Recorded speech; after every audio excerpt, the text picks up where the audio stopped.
A dominant first of a quick two-game homestand for the Colorado Avalanche. The first time that we've seen a division rival in St. Louis all season long. January 31st is the first time that the Avs and the Blues have played, and it turns out to be a hell of a night for Colorado. 5-0 is your final.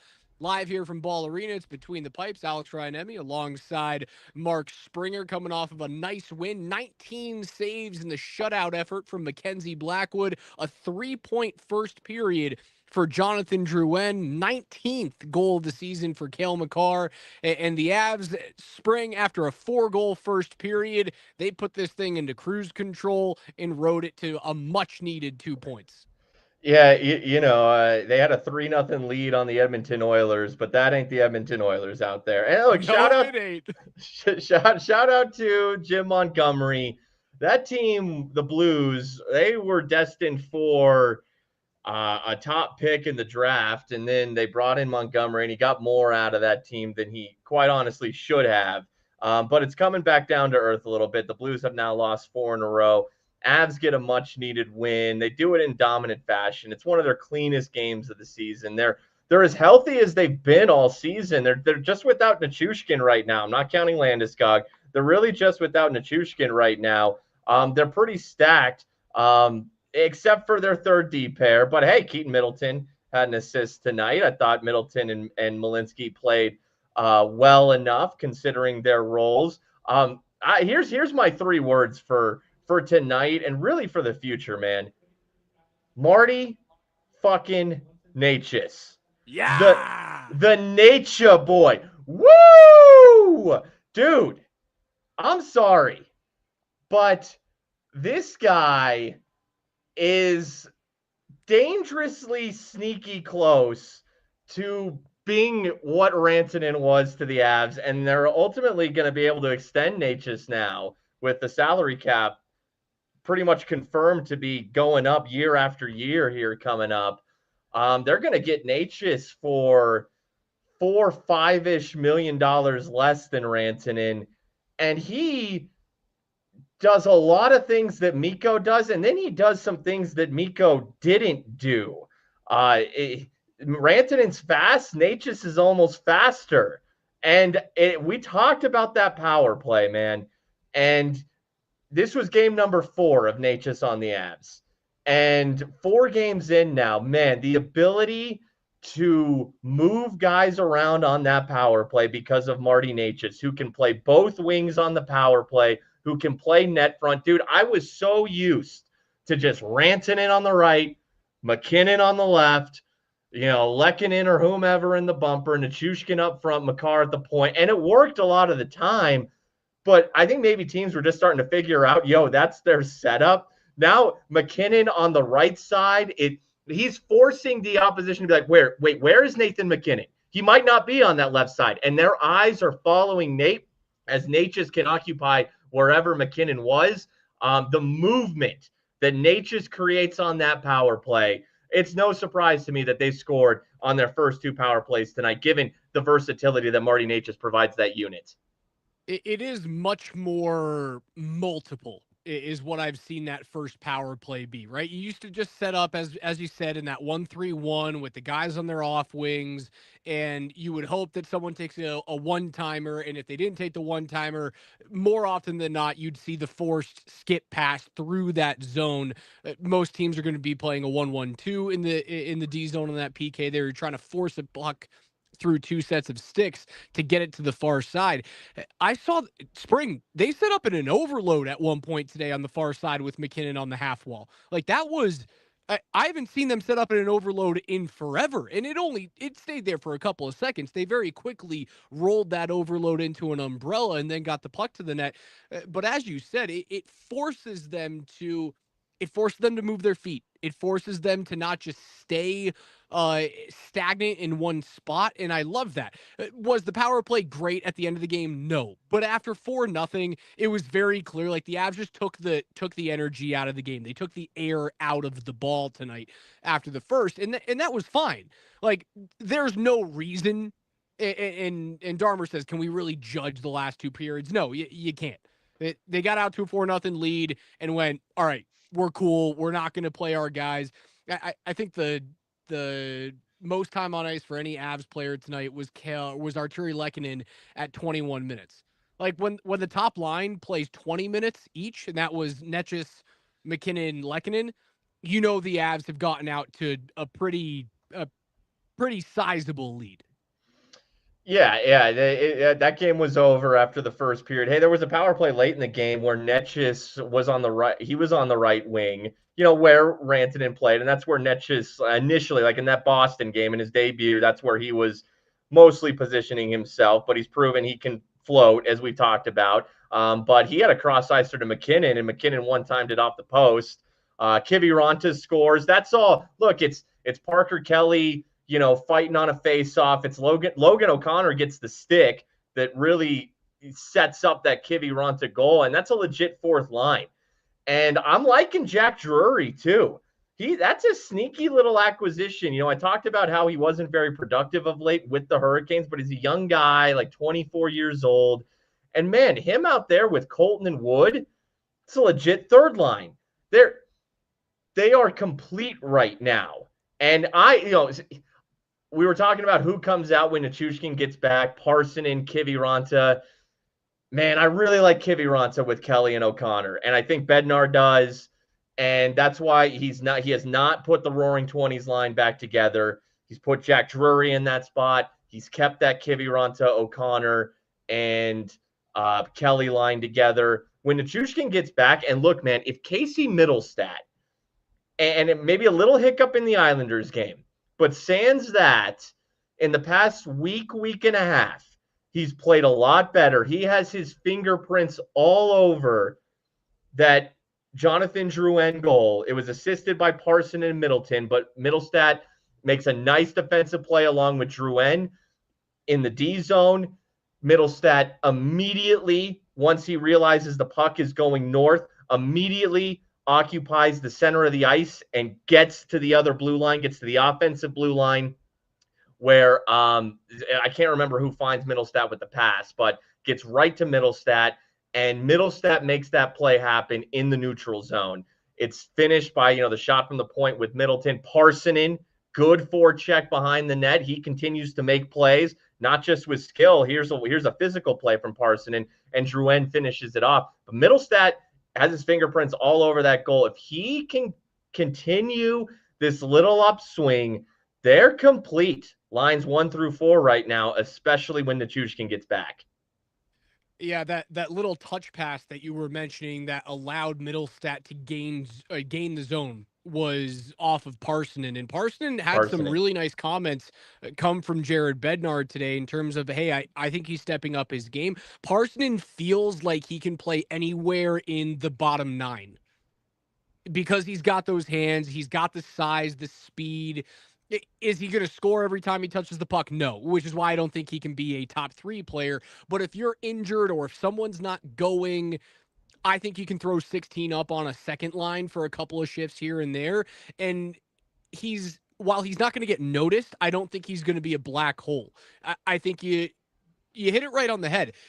Maybe Juuso Parssinen is the key to unlocking Casey Middlestat. Maybe. It seems as though played well. Thinks so.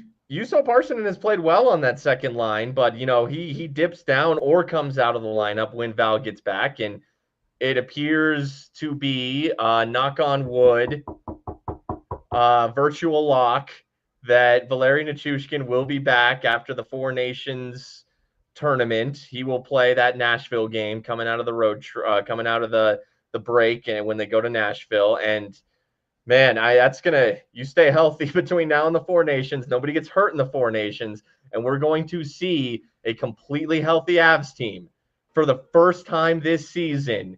I think it's February 22nd in Nashville with Val back. And then let me knock on wood again, because we got 4 more games until the Four Nations, and then heaven forbid something happens in that Fakakta tournament. But man, we are less than a month away from a fully healthy Avs squad, save for Gabe Landeskog. But again, he's the wild card. I still think that the next few games, right? Let's call it the next 4 games. You're still in just stay afloat mode, kind of how we were at the beginning of the year. Which I don't.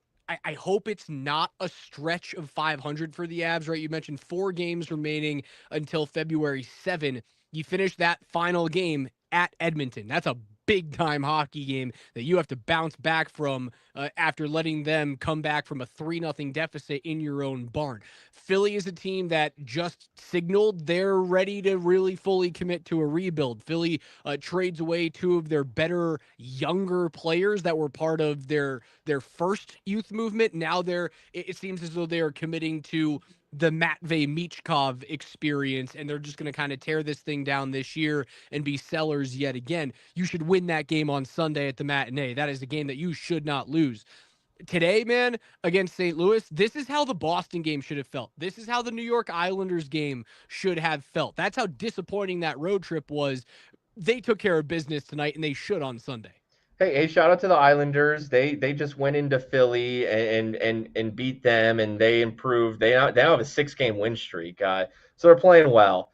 And another thing with Philly on Sunday, did I see? I think I saw on Twitter Michkov and Tortorella yelling at each Yeah, other. they were yapping hard. Okay, and that's, an inevitable right there. That's a rookie, a guy that, the Flyers are high on, but who you could tell from the start that Tortorella was going to coach very hard and teach him some lessons. And they're going through one of those little stretches right now. You got to beat Philly on Sunday. You have to. And then you're in Vancouver. It's a team that just traded JT Miller. They made another deal here a few minutes ago, acquiring Marcus Pettersson and Drew O'Connor from the Penguins. So, it goes to show with Vancouver that they just wanted to end the Elias Pettersson, JT Miller drama, and they weren't complete sellers as they make another move as buyers to get a couple pieces from Pittsburgh. Hey, what does that mean for Sidney Crosby? As the Penguins they're very clearly sellers, and they should be. But Vancouver, that's winnable. Calgary's winnable. I want this to be 4-0 going into Edmonton. Jared Bednar said that they are treating these 5 games like playoff games. The toughest of the 4 before Edmonton is Vancouver, but that's a team that has been in a weird way this season, is a little light. You can go beat those dudes. The goal should absolutely be 4-0 going into Edmonton. I completely agree. I thought the goal from the East Coast road trip should have been 2-1 at the very worst. So you do have to find a way to get your points. Teams below you have games in hand. And while the Avs do feel they feel secure right now. If a team starts to get hot, then by the time the end of February rolls around, it gets a little sketchy. By the way, so this is the full trade that you just mentioned, the Marcus Pettersson trade. Pettersson was like the 3rd biggest name on the Athletics trade board at the beginning of this trade cycle. Now that JT Miller and Marty Necas and Mikko Rantanen are off the board, Pettersson skyrocketed up that to being like one of the top, if not the top defenseman left to trade for right now. And Pettersson at age 28 gets traded to the Vancouver Canucks alongside Drew O'Connor for Danton Heinen, former DU Pioneer, Vincent Desjardins, and a conditional 2025 first-round pick. Do you know which 2025 first-round pick they just traded? I don't. The one that they received from the JT Miller trade just hours before. So that conditional first rounder is actually the New York Rangers conditional first rounder, and it's now in the hands of the Pittsburgh Penguins. Yeah, no, that was not a complete sell move from Vancouver. Flipping that first immediately tells you as much. And, Pettersson's a good defenseman. And I think Drew O'Connor, Logan O'Connor here, Drew O'Connor is a solid little player too. So Vancouver, they still think they're in this thing. They just needed to get rid of either JT Miller or Elias Pettersson, and they did that. Hey, The coach chiming in. He says, Spring, hope you talk copious amounts of shit to your ball and chain after that one. Let me be clear. Right now she is a friend. She is a Blues fan, and I am glad that she took that L on the way out tonight. A disastrous L. I wouldn't have it any other way. So yes, great night here in the Springer household. I mentioned that that Philadelphia. That's funny, Spring. Coach Thank you, Mike he Sanford. just won't leave it alone. He's pissed off that I won't invite him on the show right now, and I'm going to eventually. But you know what? You got to sit in timeout there, Coach. You got to sit in timeout. One day you'll be on, but you're sitting in timeout right now.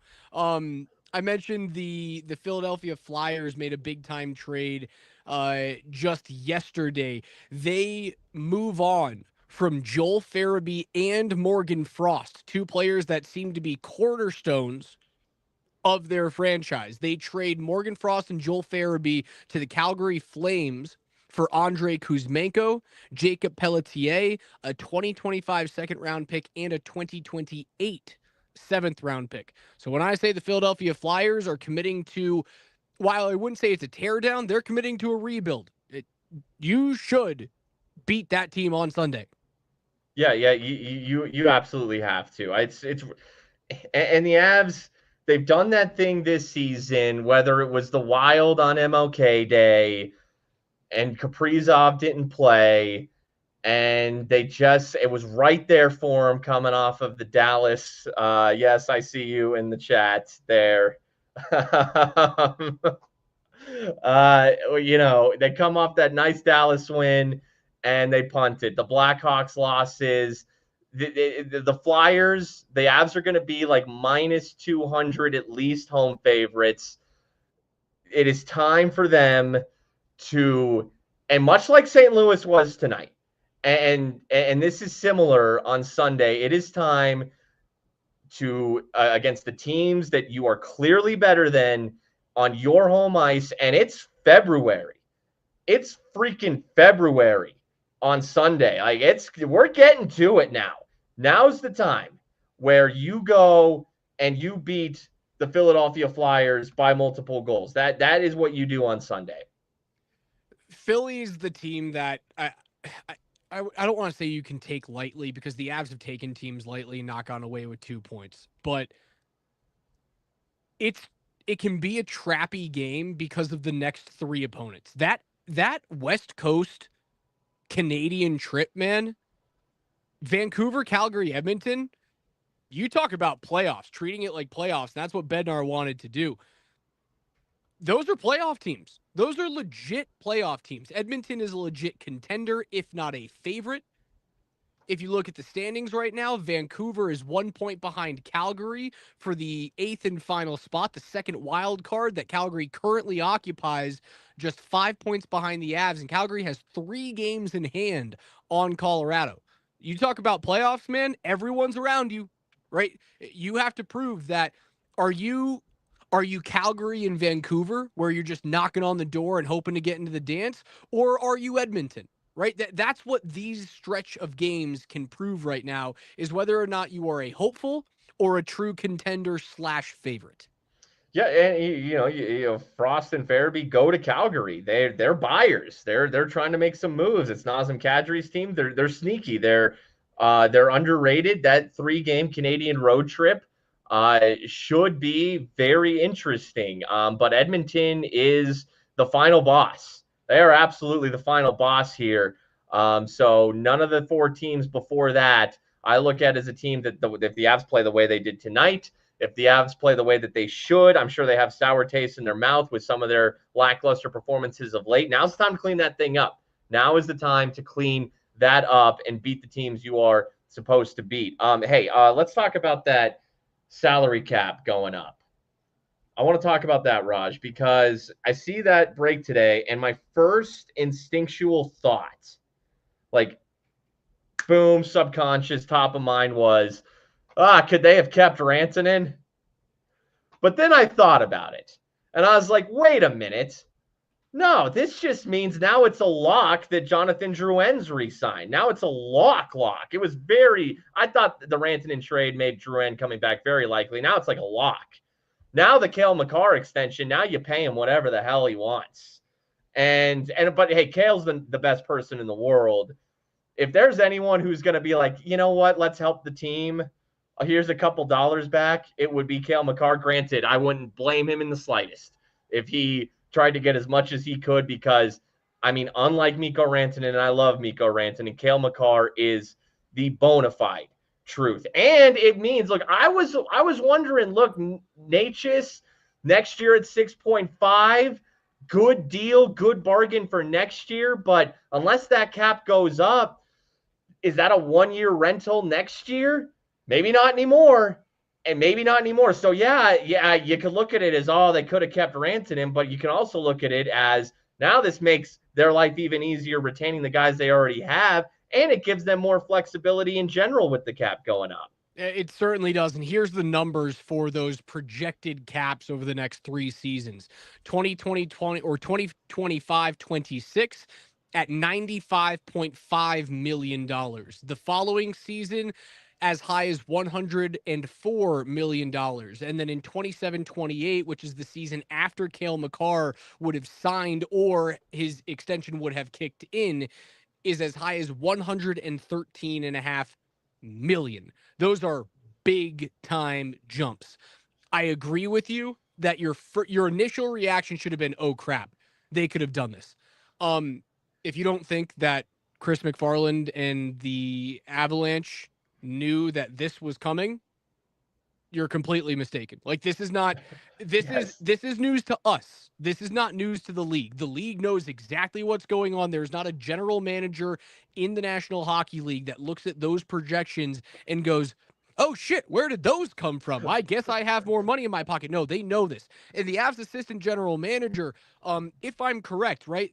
The guy that they hired this offseason was the head of the central scout or the head of the central registry for the NHL. So his entire job was to figure out cap crap. You think that they didn't know this before? They knew this. Dude, how funny. And I mean, completely like, juxtaposing what the Avs front office appears to be. How funny would it be if they were like, wait, what? The cap? Oh, shit. We shouldn't have traded Mikko. Like, there's no way.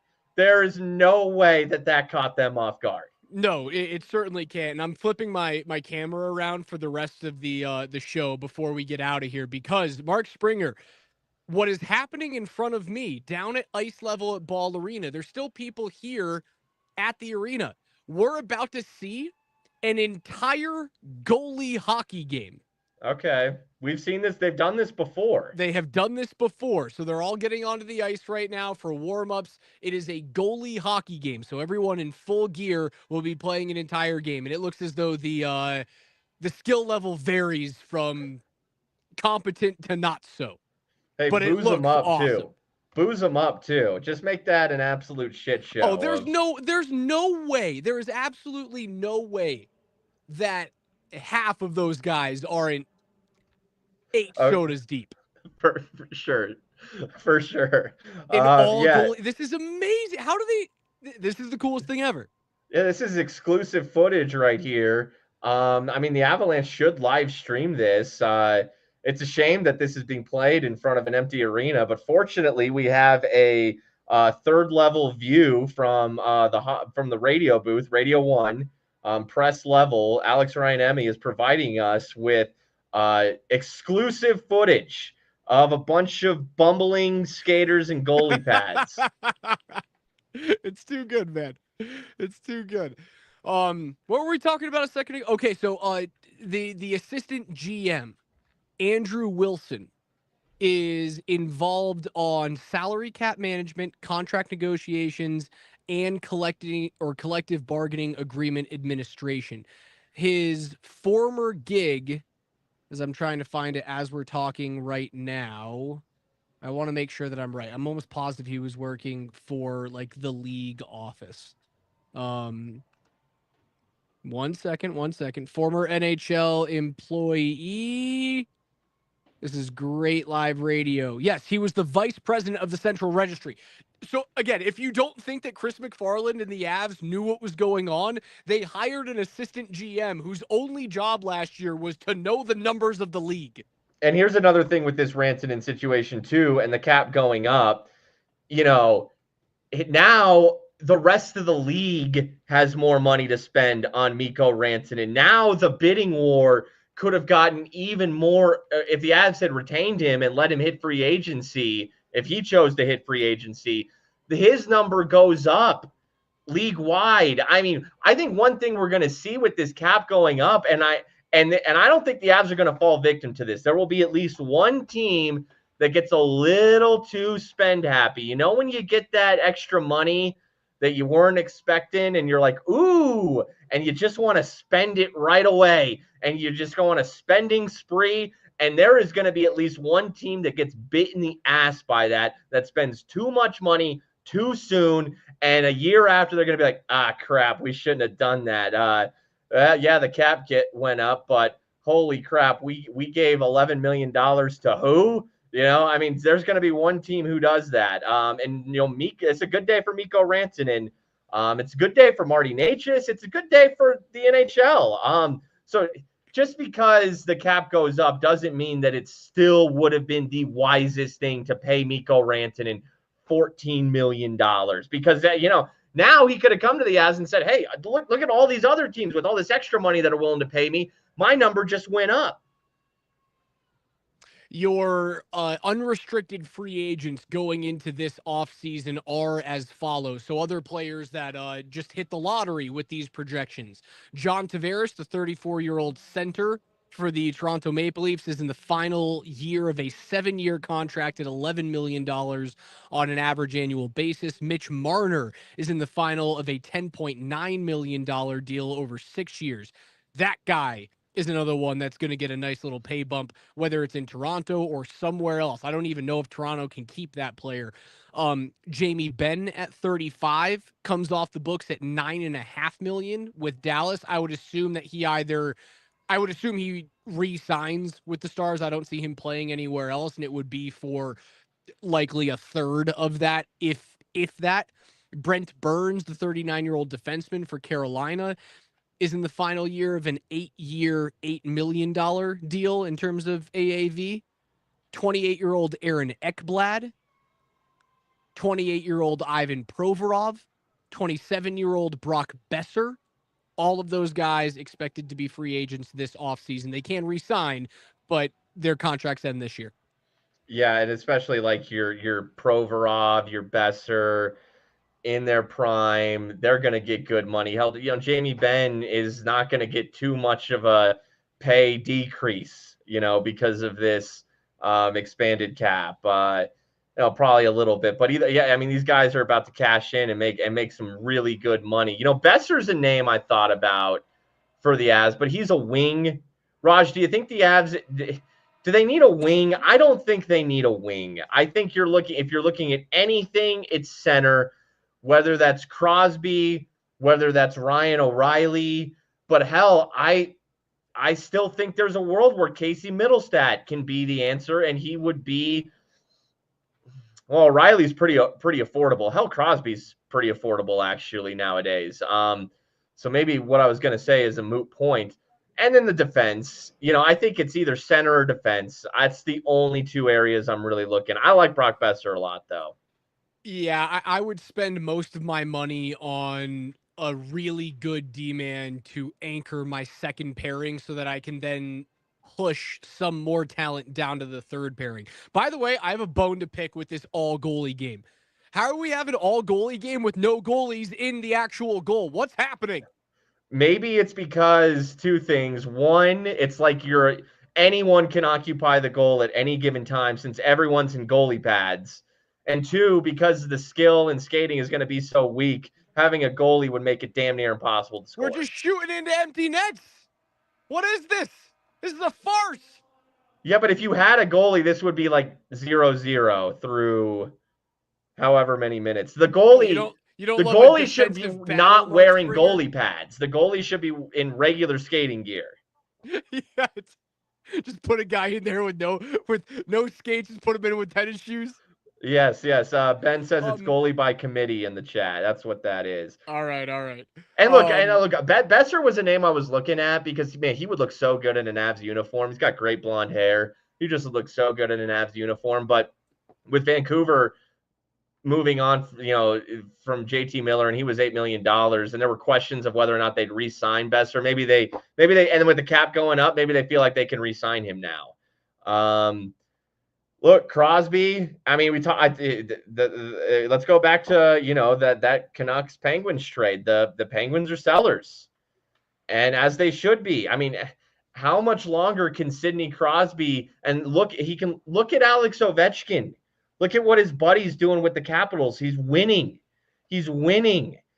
Sidney Crosby, do you want to win?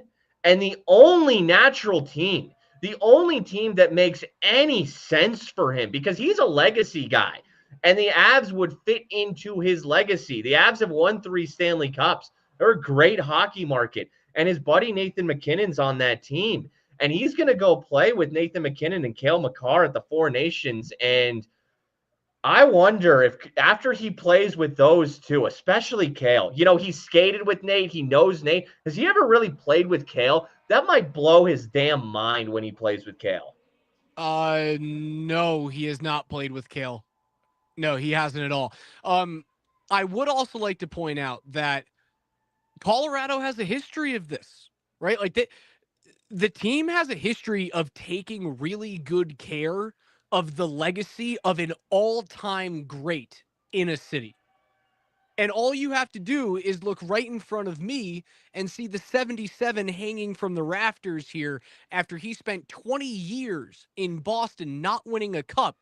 It was bittersweet for him to move on. It would have been amazing for Ray Bourque to just play his whole career in Boston, and if he didn't win a cup, bummer. He's still a first ballot Hall of Famer, one of the greatest defensemen ever to do it. Colorado has a history of taking those legends, those very, very close to home, born in your heart type of legends, and taking good care of him and handing him back and going, thank you. Thank you for letting us have your guy for a year or two. He's back now. No one thinks of Ray Bourque as an Av.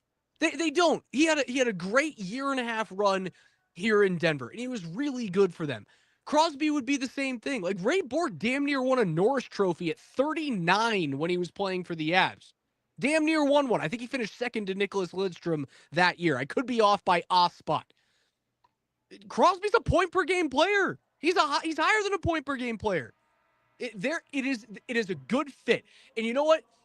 If I get crapped on for talking about this, and I've heard a lot of people in the national media being like, oh yeah, it's a pipe dream. People are just saying that it's an unfounded rumor. I'm not making rumors. I'm saying it would be a wonderful fit. The rumor that I want to shit on right now, did you see what Elliot Friedman said about the next guy that could go to the Avalanche?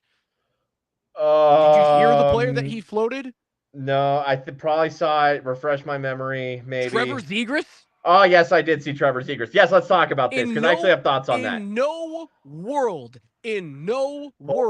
do I want to give up assets for that player. Is Trevor Zegras wonderfully talented? Yes, he does shit with the puck that I have never seen before in my life. But that dude, a hockey player is not.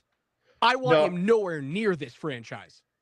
Okay, I'm so glad you brought up the Zegras thing. I forgot about it. I wanted to talk about it on 92.5 today, but I couldn't fit it in. Okay, no, I love this rumor. So let's see. Trevor Zegras, 1 more year left on his deal, $5.75 million.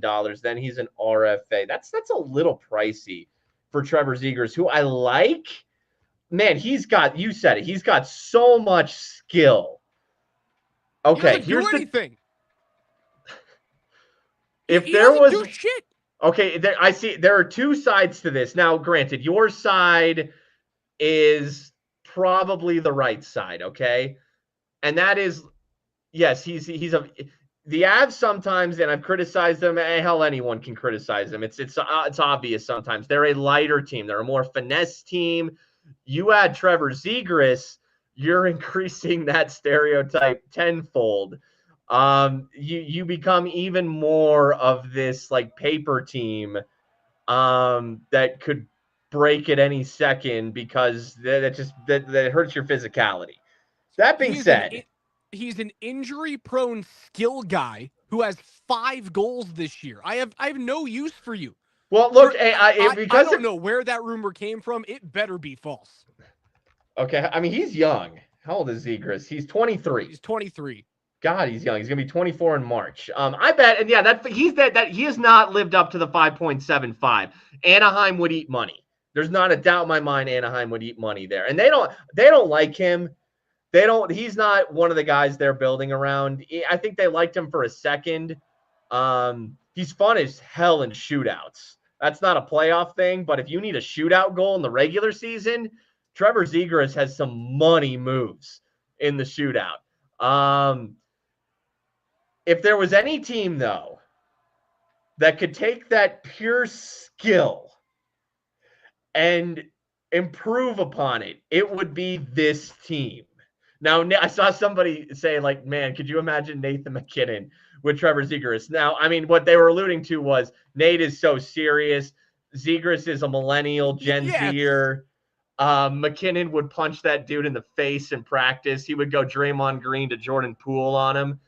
But maybe on the flip side, MacKinnon could toughen him up and teach him actually how to play winning hockey. I'm just saying, if they ate a ton of money, I could talk myself. I love. Hey, you want those shootout wins? I'm telling you, that dude has some skill around the net. All right, yeah, we're gonna make a trade for shootout wins. I'll trade you a 7th, and you have to retain 50% of that contract for me to take it on. I don't want to sound so terrible about him. Again, he does things with the puck that I've never seen anyone do in my life. There is a talent there that is spectacular. But do you remember the name Robbie Schremp? That's ringing a bell. Robbie Schremp used Or to be. maybe I'm thinking of Detlef Shrimp. Robbie Schremp used to be a prospect, I want to say, in the Oilers organization. And he was the guy that, you remember the videos where he'd pick up the puck at center ice on a shootout and like cradle it like a lacrosse stick the whole way in? Robbie Yeah. Schremp did things with the puck that I'd never seen before in my life that led to Trevor Zegras doing it in NHL games. But Robbie Schremp was a waste of space in the National Hockey League. And I hate to say it, I think Zegras is too. Well, and this goes back to, where we were talking earlier in the show. I mean, how Juuso Parssinen has skill. Zegras is more just purely like handling the puck skill, but that's like his only attribute. Parssinen has a lot of that with more size, more physicality. We talked about the forecheck that was part of the sequence of the Drouin goal, the even strength Drouin goal. Like Parssinen brings what Zegras brings and then some almost. And we were also talking about, these lines 1 to 4 right now. I don't even know where there's room for Trevor Zegras. He's a winger. I just got done saying they don't really need a wing. So, yeah, I don't know. That doesn't make much sense. But if you could get him for absolutely nothing, a conditional someone in the 7th. chat said he could go play with the Eagles. Look, man, I mean, just kind of coach him up down there, and who knows, down the road that skill turns into something. Yeah, give me what's the term that they use in Major League Baseball? Future considerations. That can be the trade. Future considerations. But you know how the Avs, they took a chance on Nichushkin, who's an entirely different player. He's got the size, the physicality, but Nichushkin was left for dead, and the Avs resurrected him. Maybe the Avs could do the same with Trevor Zegras. They could, and I see Kane says Zegras has the U.S. World Junior record for most points in the World Junior Championships. In 2021, he had 18 points, which is good for 13th all time. There's a lot of amazing players that have done really well at the World Juniors, and there's also a bunch of guys in there that turn into nothing. Like Jesse Puljujarvi. Remember how much of a can't miss prospect Jesse Puljujarvi is? And that he's bounced around the league. He's probably going to be out of the league within the next year. Cody Hodgson, you remember that name? He put up 16 points in a World Junior contest in 2009. There are some amazing players that are up there, like Esa Tikkanen and Connor Bedard and Peter Forsberg and Marcus Naslund had some amazing times in the World Juniors. But there's also like Dale McCourt. Yeah, look, the World Juniors, man. Look, It's a you're different you're tournament. playing it. You're a kid playing it. You're a teenager playing against teenagers. You know that your body isn't fully developed playing against players of the same ilk. So a teenage Zegras, the skill can shine through more when you're playing against boys. When you're playing against men, it becomes a hell of a lot tougher. Someone in the chat says Elliot Friedman is crazy. That's someone with these insiders. It's somebody telling them something. I don't think Friedman's pulling something out of thin air, saying, "Hey, just pure speculation. Or I think Zegras would be a good fit. Colorado, someone who he trusts, must have told him, "Hey, Colorado's asked about Zegras or something of that nature. Maybe there was nothing too serious to it, but someone kicked some tires. It appears." All right, Spring. Final thoughts on tonight's game before we get out of here and get ready for the Philadelphia Flyers and Eric Johnson to come to town on Sunday afternoon. Yeah, it would just one more thing. You were talking about how people are. You were like, oh, if anyone's like, hey, if I'm talking about Sidney Crosby, and people are gonna be like, oh, that's stupid. That could never happen. No, ever since the Rantanen trade, like I'm not. No one is saying it's going to happen. And now with the cap going up, especially, all of the stars are there to align. Doesn't mean that it will happen. Doesn't mean the trigger will get pulled. But just if you want to look at blueprints, paths, in theory, like the pieces it would take, it's all there. It really, to me, is would Crosby sign off on it? And would the Avs want to do it? I can't imagine the Avs wouldn't want to do it. So to me, it would just be, would Crosby sign off on it? And I would someone, as hope so, Kevin, man. I saw Kevin in the chat say, "Oh, but are the Caps?" I mentioned Ovi and the Caps, but are they going to win a cup? Probably not. But they're playing They're playing great meaningful, hockey. competitive hockey. Ovi's going to play playoff hockey, whether you win the cup or not. This is your life. Your passion, your career is to play meaningful hockey games. You take beatings in this sport. It is a physical sport. You don't want to do it for nothing. You want to do it to win. So whether you win a cup or not, you at least want to give yourself a chance. At least Ovi's got a chance. Crosby doesn't even have a chance right now. Speaking of physical, I should bring this up. How about Cale Makar and who's our guy for the Blues? Matthew Joseph. Early stage of this game, Matthew Joseph tries to lay a little cross check on Cale. And then Cale, this is where Cale's growing up and he knows exactly what the hell he's doing. And he is becoming a true vet in this league. He says, screw that. I'm slashing you in the leg. And then Joseph throws a little cross check back at him. Then Cale throws a little something back at him. I love seeing that from Cale Makar tonight.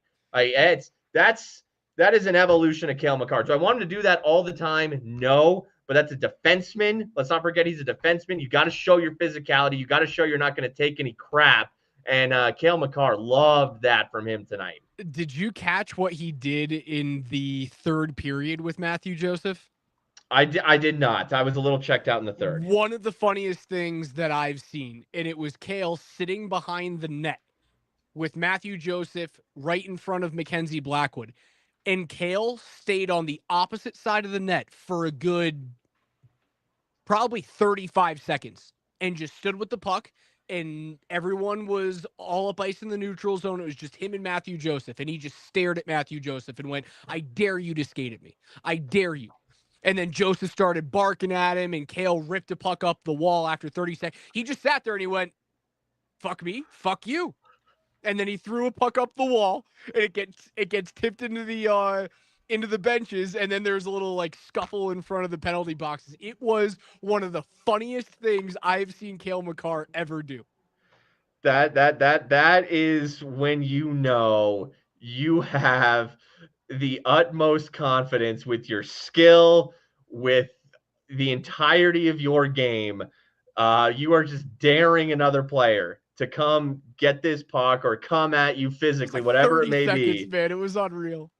And Cale is gonna, the second you get close to him, he's gonna skate around you before you even knew what hit you. Love All it. right. All right, Spring. It's going to do it for me tonight. I got to get out of here. It's 11 o'clock, and I got like an hour drive home.